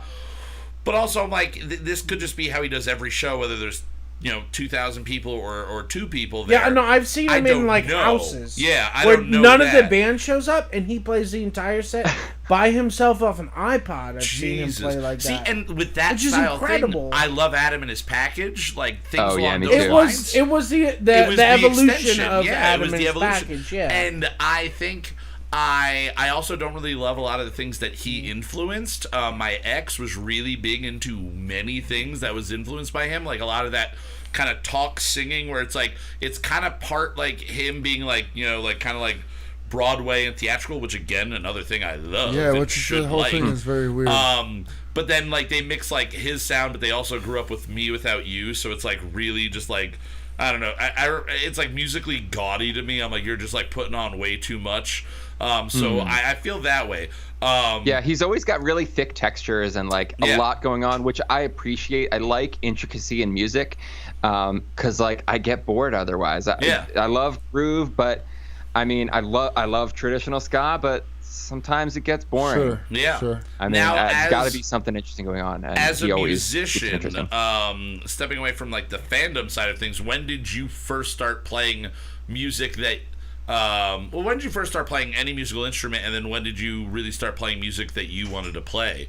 Was it all kind of the same thing, or were you like trained to do one thing with the flute first? What happened? Yeah, it was for sure different. So I started the summer before 4th grade. I started playing the flute, and studying through the lens of Western classical music, which is how all of us got trained. All of us musicians got trained, and now things are kind of changing, and hopefully it's going to be less centered on white European people teaching White European music? Music? Yeah.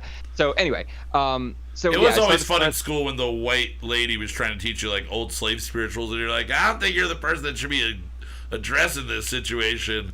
Somebody's got to. You learned slave spirituals in school? Sure. Swing low, sweet chair, and they would tell the story about it. And you're right, somebody. I went to Poker Mountain. Somebody was doing when it. they sing Sweet Low's Chariot. It's the Dr. Dre version.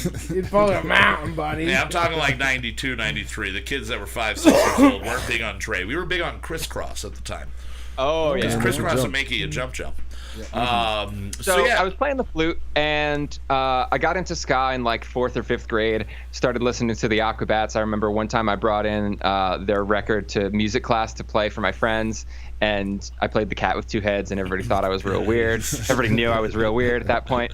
So I originally was like, I want to be in a ska band. Like, there aren't any flutes in ska bands. So I wanted to learn the trumpet because that was just like the most generic thing that was like, oh yeah, that's a horn, I can play that. Yeah. And then I realized that, well, then by this time I was like in 7th or 8th grade, and realized that if I was going to play something else, saxophone made a whole lot more sense because the fingerings relate.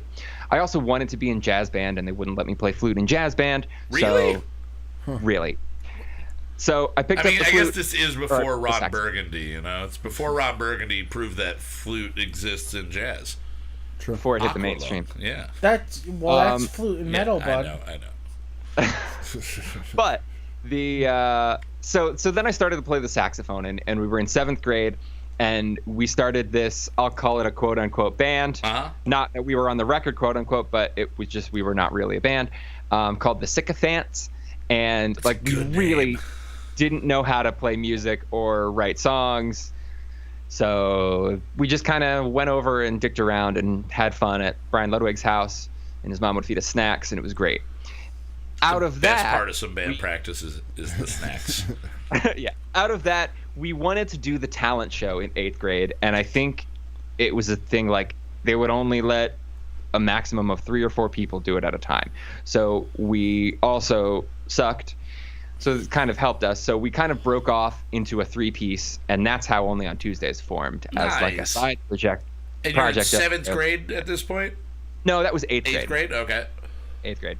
So we played the Gong Show, we played Chick Magnet and one original, and then we started to play shows, and like Kyle wrote a bunch of songs, and he lived really close to me, so I would walk over to his house, and that was the first time when like it started to come together, and he would write some stuff, and I would write a decent bass part, and like I remember just standing in his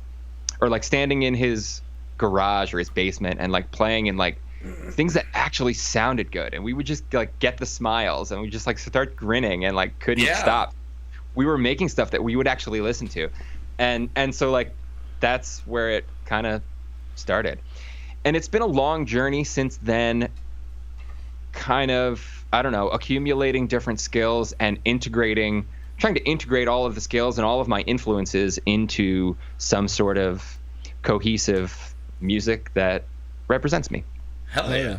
Now, you went to school for music, am I right? Yeah, I went to Westchester for my undergraduate, and I was originally an music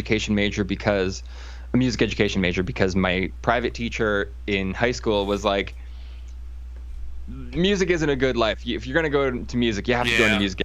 You had that realist that had to give you that talk down, yeah.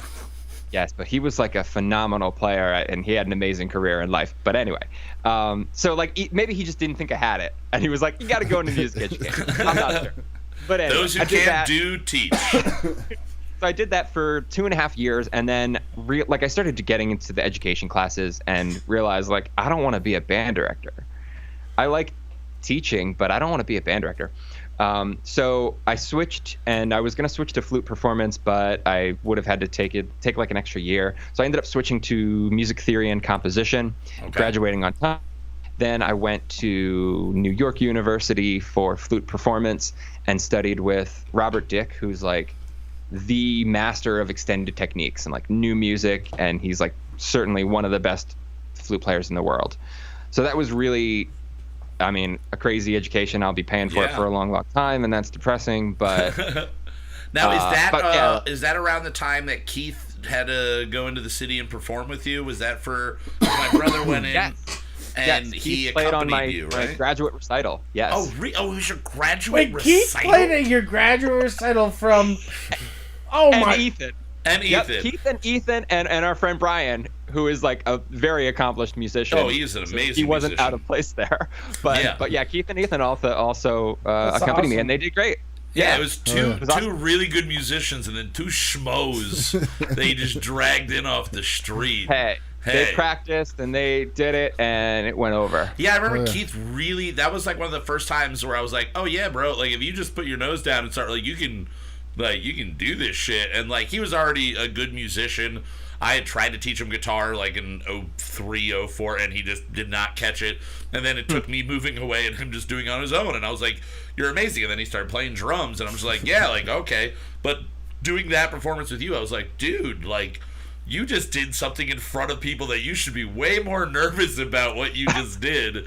There's a guy sitting there that teaches a guitar class, and you're to NYU grad students, and you're up there, and he's probably more amazed by your guitar because he had the Demarest Strat. Oh, yeah, at that Demarest point. Strat. He had Mikey's Strat. Which in my head, because I'm a dick and I have to nag everybody else's accomplishments to make myself feel better, I'm like, Sean just picked him because Keith's guitar is really cool, and it's not that I could do it. I wouldn't want to do it even if I could. I'm just well, but then he played it and he was just going on about it. So that's really awesome. Now even though you decided you didn't want to be a band director, you have segued, and I know a lot of musicians. It makes sense. Not only to capitalize in some way off of your knowledge, but to spread the knowledge and to influence new generations of musicians. You are an instructor. Do you instruct? You have a whole website. Is it SeanArawjo.com? Mm-hmm.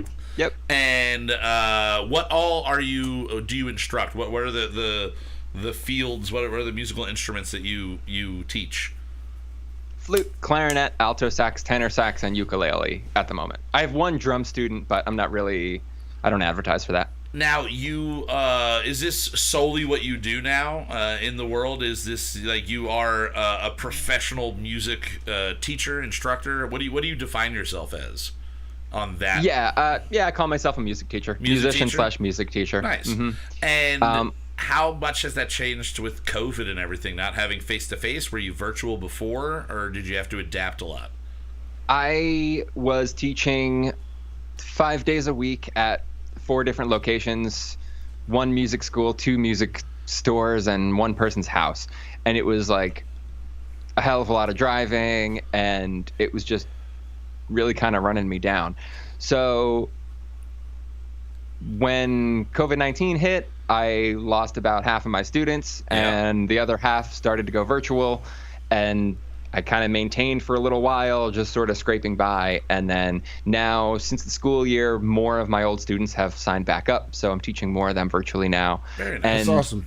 Without paying studio fees and without paying for that much gas, I'm hoping that I can get up to the point where I was before and actually be profitable and making some kind of living at this. The question I have is, because I've been trying to figure out how to do this. What platform do you use for your lessons?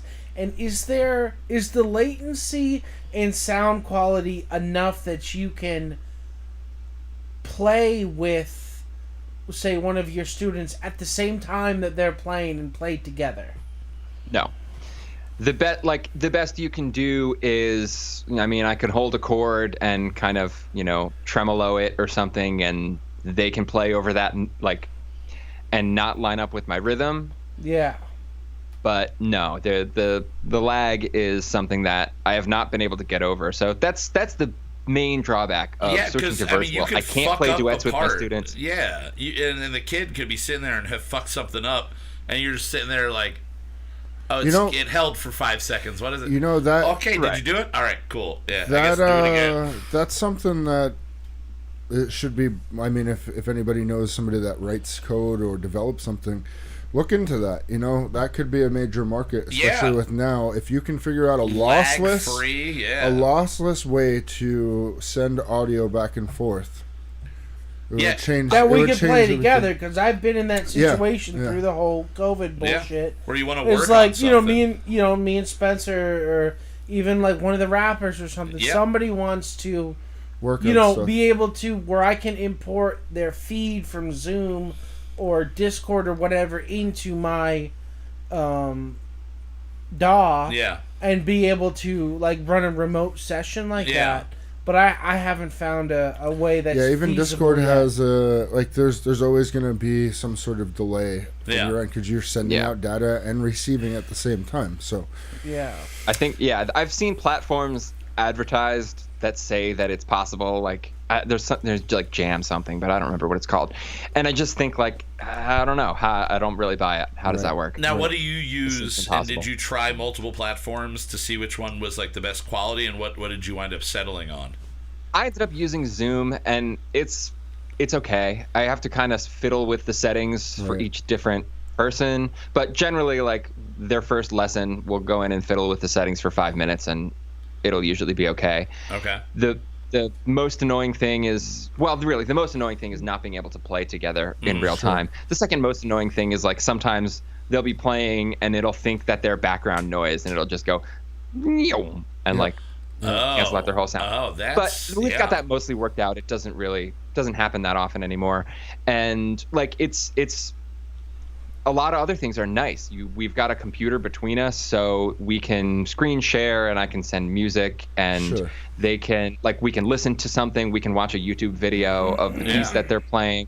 I can have I can open up. Sometimes I'll open up Audacity, and just because that's a really easy program for them to visually see. So they can see their note, and then they can see my note, and then they can see that they don't look the same, and here, you need to play smoothly and connect your notes like this. So there have been a lot of benefits that I wasn't even expecting that has made it. Have you have you done something where you've recorded what you were going to play with them and then sent them the track so you can listen to them playing to what you were going to do?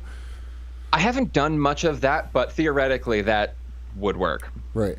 Now, how about as far as their sound quality? How many of them actually have a decent microphone to use, and how many of them are just going off of their laptop and what's built in? 0 of them have a decent microphone to use. Yeah.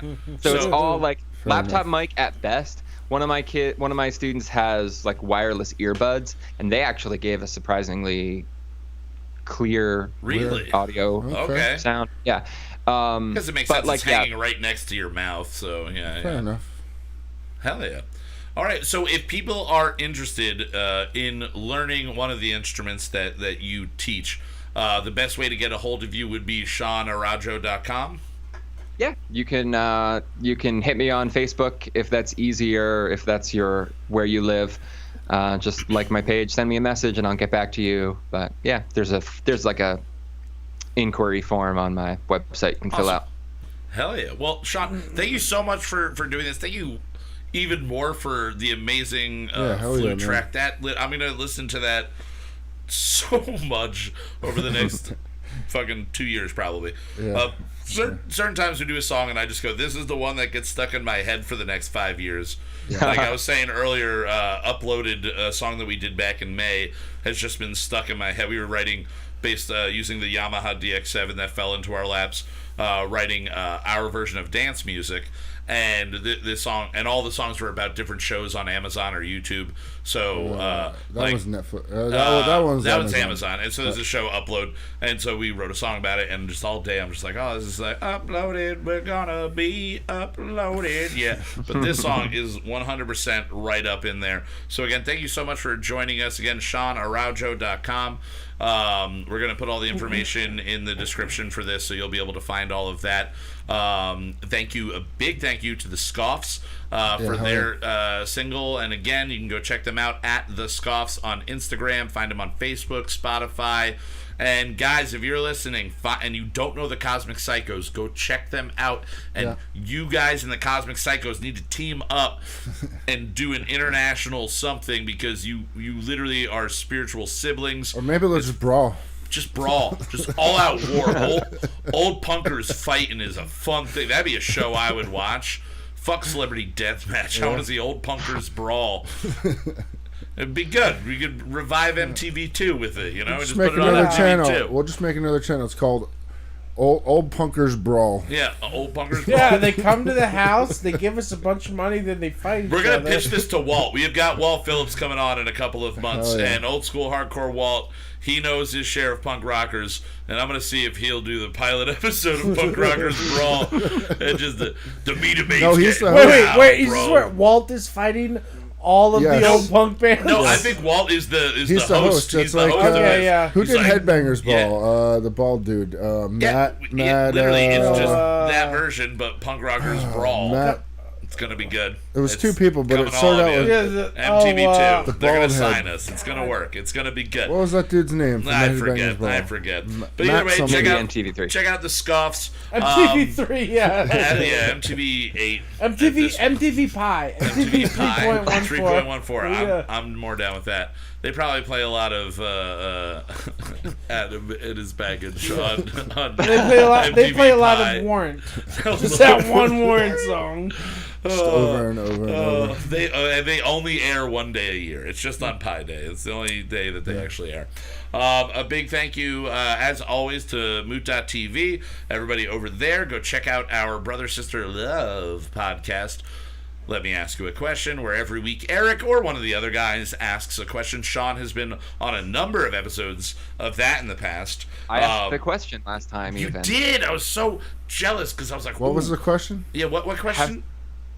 It was like, what instrument do you think has historically gotten people laid the most? Oh, yeah, we did that. We did that. That was, I think, our I think the first thing I said was vocal, or your voice. Yeah, your voice. We were like, voice would be it. Like, yeah. I think over time. Have you done an episode with them yet? I did an episode, and we were the three supposed of us to do another. Are supposed to do another. We were going to try to do one last week, and then just schedules didn't wind up working out for Justin and I. Right. I don't know how I missed that. I've listened to most of theirs. Yeah, it was probably in May. I want to say sometime in May around there, because I think we were off, or it was a night we were just off. But yeah, it was literally. I don't have the ability to record anything on my own because I'm inept with all this shit.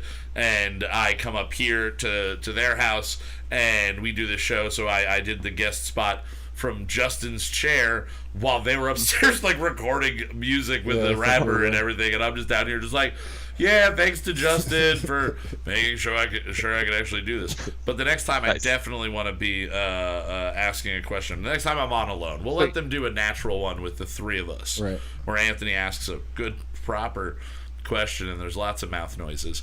But go check those guys out every Monday, the Moot Monday. We drop our episode, we drop the Derek D Dozen, and of course, Let Me Ask You a Question. And a big ups to the ladies Steve over at Bobstick. But What Do We Know? Let's do it. Oh, it's Steve. It's Steve from the Scoffs, I believe. That is Steve from the Scoffs. There you go, dude. Oh, so wait, you want to be on? You want to be on Punk Rockers Brawl? He's going to do it. We're going to get Steve in from Seattle to fight some local punk guy that we find. Fuck yeah! It's going to be great. Just the Australian punk. Let him know he has to sell some tickets first. Yeah, you got to sell at least 30 tickets. The $3,000 a piece. $48 million total. I don't know how math works. But yeah, so, but we're gonna be rich. You can also go check out But What Do We Know? We do their theme music, so you can check them out. Their opening theme music, their On the Brink of Tears theme music. Sorry, Cliff, we took your music away. But he refused to let his music be played. I don't know if you listened to that episode, but he was just like, no, take mine off. And they're like, well, use it as the closing. He's like, no, just take it off. Like, that is what they did, is what the kids call fire, and I can't do that. Did you say that? Yeah, he's like, just take my music off. Yeah. So go check out Anna and Marissa over there on But What Do We Know, doing their true crime, paranormal. We're going to do another episode with them, hopefully in the future, and get them back on here as well. And, a big thank you to Mr. Justin Olimpedo. Yeah, man. No power outage this week. No power outage this week. We had a fire at Penn Hills last week. Don't Penn really Hills is supposed to still not say? burning. And the power went off here because of Penn Hills being on fire. What's the band name now? The band name? Oh, Bunch? No. Our band? Bunch. No, The name we name cannot we're not say. supposed to say when the power goes out. Oh, we're not supposed The to guy talk who about died, not in a Nick river. Cave. Nick Cave. It was Nick Cave. Oh, I it was said Nick Nick Cave. Cave, and he No, died. what was the guy who but died the other in the guy river? we were talking about, the guy with one song. Or Jeff Buckley. Jeff Buckley, the one album guy. Yeah. All right, no power went out. We said Jeff Buckley. There we go. Oh, God, this is so bad. Yeah. So, big thank you to Justin Olimpedo again, man. putting us all together. And as always, thank you to Mr. Zachary. Sean's a flutist, but I'm a flatulous. Stormin, I thought you were going to say he's a flutist, but he's not a nudist. That's where I thought you were going. Oh, no. Well, I don't know. Maybe You guys he both is. play wind instruments. Yours is just your asshole. Mine what is you're saying. natural. Yours is a natural. Oh, All I right. realize we're signing off, but I forgot to ask you about the didgeridoo. Do you circular breathe into that, John? or no? I can't do it. Is that how you're supposed to do it? SeanArawjo.com. Sign up for I like, honestly, I know what it is, and I Lesson number one: it's a didgeridoo. I not a understand the didgeridoo, principle. you redneck. but I don't ever. This is the third or fourth time I ever used it, Yeah. so I can't. And I feel like picking circular it up, breathe. you immediately go, remember "Yeah, where I it get came what I'm from." supposed And I'm to like, do I here." play guitar and piano, so Yeah. anything that requires me breathing. Yeah. I'm You gotta just put your cigarette and pipe down fucking for that. Yeah. Yeah, I do it with my fingers, not with my face. Yep. And that's also true in his sex life. All right, guys. For Kyle Mocha Won't Shut Up, I am Kyle Mocha. Thank you so much for tuning in. Again, thank you, Sean, the Scoffs, Zach, Justin. yeah. We will see you guys next week, where we are going to have, as long as we can reconfirm, because I haven't talked to him, we're going to have our buddy Rick on. And he's a filmmaker and a musician. Yeah. And he works, he's a TV, I want to say producer of some sort. Like, he creates content. He makes TV. Content. He makes TV. He has a pretty real big TV. YouTube channel, actually. Yeah. He's and he also did the longest 420 live stream ever. He did all 420s in the world on 420, which is bizarre and amazing. I think it took a day and a half for the whole thing to fully go through. So he's going to be on, and then I just want to double check that I'm getting the name right in here, because I said it wrong the other day. But next week we are going to have Call In Dead from Orlando. These guys kind of harken back to my old times in the emo into screamo phase. Okay. They are fun. Okay. They're loud. They're kind of in your face. So if you want to get a little preview on them, you can find them at Call In Dead on Instagram, YouTube, and all of that. So again, we'll be back live next Tuesday, 9 o'clock. As always, here is our closing theme song, maybe the best song we've ever written. The to best play song us out. ever written. Best song ever written. I'm sorry. Have a great night, and probably Fuck you! Fuck you, yeah. Probably go fuck yourself. That's probably... I think your new sign-up should just be Jeff Buckley. Jeff Buckley! Jeff Fuck Buckley! you, Jeff Buckley! What are you gonna do? You're dead. All right, Jeff That Buckley. boy's dead. Later. Bye. Bye. Flute.tv. There's nothing more egomaniacal than singing the theme music for your own That was show. fun, guys. Who am I? Kelsey Grammer. If I could only drink like him, we're gonna write a new one every week. Some will be solid, some will be weak. We're gonna write a new one every week. Some will